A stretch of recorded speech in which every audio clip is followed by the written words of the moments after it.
Ce matin, on a suivi avec Éric Levraz les techniques de reportage. De façon globale, on a suivi le reportage. On a su comment est-ce qu'il fallait écrire un très bon reportage, faire vivre tout ce qui se passe autour de soi dans le reportage, faire comme si la personne qui lisait le reportage était sur les lieux. Bien sûr avec des émotions et dans notre cas il faut bien sûr insérer des jeux de mots, genre comme si c'était des images pour que la personne qui est en train de lire ou regarder le reportage sente l'ambiance autour de soi. Et après le reportage, on a aussi vu le podcast qui est très intéressant.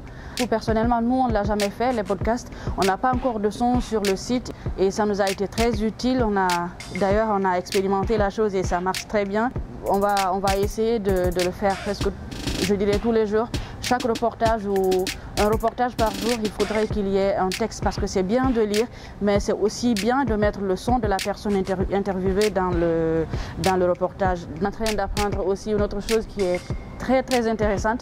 Ce sont les photos, à mon avis, qui sont d'une importance capitale pour un site d'information.